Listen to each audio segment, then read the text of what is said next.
O matrimônio perfeito. Por Samael Aunveor. Seu link. Mais seu comentário. Mais sua inscrição. Mais seu compartilhamento. Faz esse conteúdo crescer. Nossa imensa gratidão. Capítulo 18. Consciência, subconsciência, supraconsciência, clarividência. Todo estudante gnóstico deve obrigar a mente subconsciente a trabalhar. Na mente subconsciente residem as lembranças de todas as experiências internas. Ao entrar no estado de transição entre a vigília e o sono, devemos dar-lhe ordens ao subconsciente para obrigá-lo a trabalhar.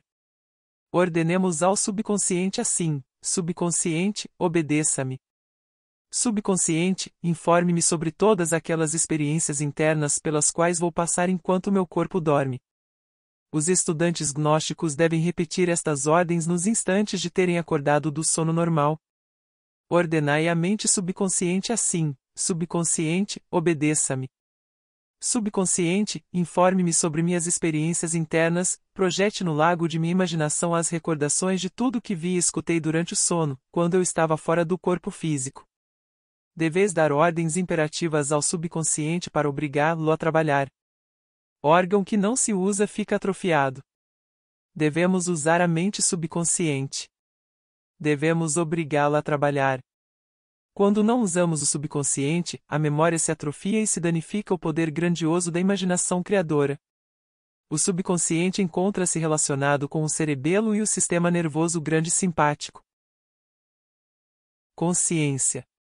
Aquilo que chamamos de consciência ordinária de vigília dorme profundamente. A consciência ordinária da vigília se relaciona com os 5 sentidos e o cérebro. A pessoa acredita que tem a consciência desperta e isso é absolutamente falso. A pessoa vive diariamente no sono mais profundo. Consciência.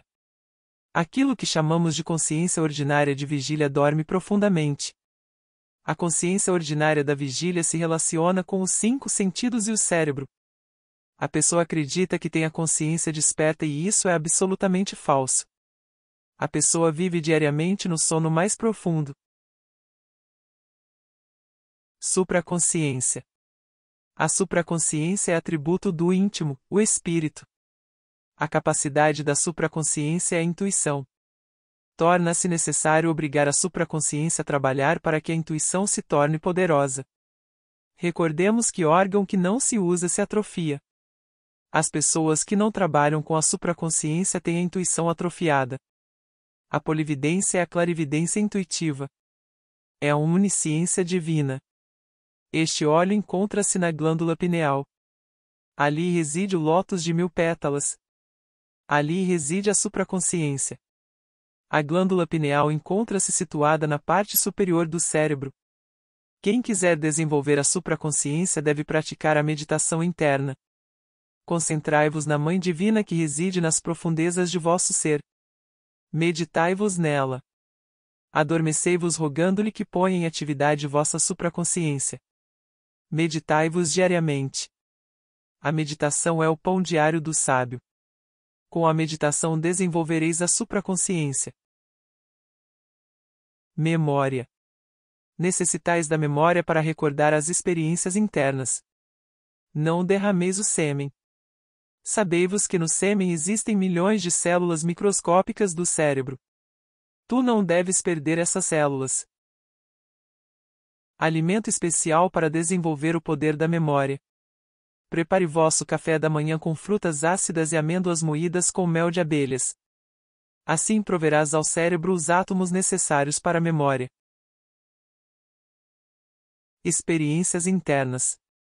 Enquanto o corpo dorme, o ego vive nos mundos internos e transporta-se a distintos lugares. Nos mundos internos somos testados muitas vezes. Nos templos internos recebemos a iniciação. Faz-se necessário recordar o que fazemos fora do corpo. Com as instruções dadas neste livro, todo ser humano poderá despertar a consciência e recordar suas experiências internas. É doloroso saber que existem muitos iniciados que trabalham nos grandes templos da Loja Branca enquanto o seu corpo físico dorme, embora eles não lembrem nada porque sua memória encontra-se atrofiada. Aqui tendes os exercícios para o desenvolvimento da memória. Praticai intensamente. Obrigai o subconsciente a trabalhar. Despertai a consciência, coloque em atividade a supraconsciência. Clarividência e pseudoclarividência. Existe a clarividência e a pseudoclarividência. O estudante gnóstico deve fazer uma clara diferença destas duas formas de percepção ultrassensível. A clarividência fundamenta-se na objetividade. A pseudoclarividência fundamenta-se na subjetividade. Entenda-se por objetividade a realidade espiritual, o mundo espiritual, entenda-se por subjetividade o mundo físico, o mundo da ilusão, aquele que não tem realidade.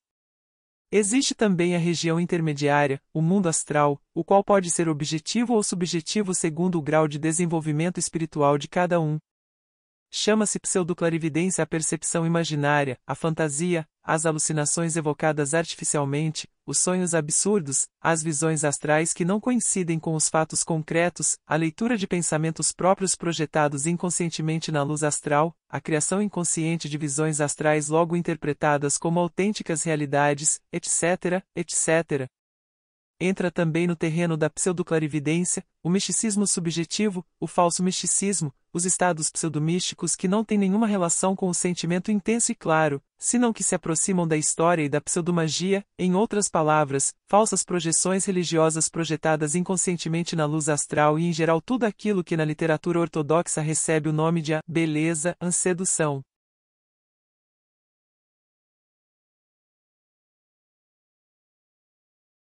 Clarividência objetiva. São 4 os estados mentais que conduzem ao neófito até alturas mais inefáveis da clarividência objetiva. Primeiro, dormir profundamente. Segundo, dormir com sonhos. Terceiro, estado de vigília. Quarto, turiya ou estado da perfeita iluminação. Realmente somente o turiya é o autêntico clarividente. É impossível chegar a estas alturas sem ter nascido no mundo causal. Quem deseja alcançar o estado de turiya deve estudar a fundo os processos psíquicos semi-inconscientes que constituem-se de fato na origem de muitas formas de autoengano, autossugestão e hipnose. O gnóstico deve alcançar primeiro a habilidade de interromper o curso de seus pensamentos, a capacidade de não pensar. Somente quem consegue essa capacidade poderá realmente escutar a voz do silêncio. Quando o discípulo gnóstico alcança a capacidade de não pensar, deve então aprender a concentrar o pensamento em uma coisa só. O terceiro passo é a meditação correta. Esta traz à mente os primeiros relâmpagos da nova consciência. O quarto passo é a contemplação, êxtase ou samadhi. Este é o estado de turiya, perfeita clarividência. Esclarecimento. No movimento gnóstico ainda não temos nenhum turiya. Fazemos este esclarecimento. É necessário saber que, com alguma exceção muito rara, somente existem pseudoclarividentes e místicos subjetivos. Realmente todas as escolas místicas e todos os movimentos espiritualistas estão cheios de pseudoclarividentes iludidos que causam mais danos que benefícios. Estes são os que se autodenominam mestres. Entre eles abundam as famosas reencarnações. Os São João Batista, dos quais conhecemos mais de uma dúzia, as Marias Madalenas, etc., etc. Este tipo de pessoas acreditam que a iniciação é como soprar e fazer garrafas, e com base em sua suposta maestria e em suas absurdas visões criadas por sua mentalidade mórbida, profetizam e excomungam os demais de acordo com seu capricho, como querem, caluniando as pessoas e qualificando a outros de magos negros, ou assegurando que certas pessoas estão caídas, etc., etc. O movimento gnóstico deve depurar-se dessa praga má e prejudicial e por isso começamos com a expulsão da Senhora 20. Não estamos dispostos a continuar tolerando mais a morbidez doentia de todos esses pseudoclarividentes sonhadores e de todos estes místicos subjetivos. Nós propagamos a cultura espiritual intelectual, a decência, o cavalheirismo, a análise lógica, o sintetismo conceitual, a cultura acadêmica, as matemáticas superiores, a filosofia, a ciência, a arte, a religião, etc., etc. De nenhuma maneira estamos dispostos a continuar aceitando a fofoca dos alucinados nem as loucuras dos sonhadores. Realmente o clarividente subjetivo transfere sua consciência de sonhos ao estado de vigília para ver nos demais, seus sonhos projetados. Estes últimos modificam-se de acordo com o estado de ânimo do sonhador. No passado podemos comprovar que, quando algum pseudoclarividente estava de acordo com todas as nossas ideias e conceitos, nos via como anjos ou deuses e então nos elogiavam e até adoravam. Mas quando mudavam um conceito, quando o pseudoclarividente se entusiasmava por alguma nova escola, quando lia algum livro que lhe parecia maravilhoso, quando escutava algum palestrante que chegava à cidade, quando resolvia mudar de organização, de escola, então nos acusava de magos negros, nos viam como demônios, etc. Com isto fica demonstrado que estes pseudoclarividentes são unicamente sonhadores que veem seus próprios sonhos projetados na luz astral. Aqueles que realmente querem alcançar os cumes inefáveis da verdadeira e legítima clarividência, devem se cuidar muitíssimo do perigo dos autoenganos e submeter-se à autêntica disciplina esotérica. A realidade. O verdadeiro e legítimo clarividente, o que alcançou a supraconsciência, jamais se presume como clarividente, nunca fica dizendo. Quando aconselha, o faz sem dar a entender a outros que se baseiem em sua clarividência. Todos os santuários gnósticos devem se cuidar com aquelas pessoas que se autoelogiam e que se auto-intitulam clarividentes. Todos os santuários gnósticos devem desenvolver o máximo de vigilância para proteger-se dos espetaculares pseudoclarividentes que, de vez em quando, aparecem no cenário para caluniar e desacreditar a outros, assegurando que fulano é feiticeiro, que cicrano é mago negro, que Beltrano caiu, etc. É urgente compreender que nenhum turi autêntico tem orgulho. Realmente todos aqueles que dizem, eu sou a reencarnação de Maria Madalena, João Batista, Napoleão, etc. são tolos orgulhosos, pseudoclarividentes sonhadores, insensatos estúpidos. Nós não somos senão miseráveis partículas de pó, horríveis vermes de lodo, perante a terrível e gloriosa majestade do Pai. Isto que estou dizendo não é questão alegórica, nem simbólica, estou falando literalmente, cruamente, uma terrível realidade. Realmente é o eu quem diz, eu sou o mestre tal, a reencarnação do profeta tal, etc., etc. Certamente o eu animal é Satã. É o eu, ego-diabo, que se sente mestre, Mahatma, hierofante, profeta, etc., etc. Consciência, subconsciência e supraconsciência. Consciência, subconsciência e supraconsciência se resumem em uma só coisa, consciência humana. É necessário despertar a consciência.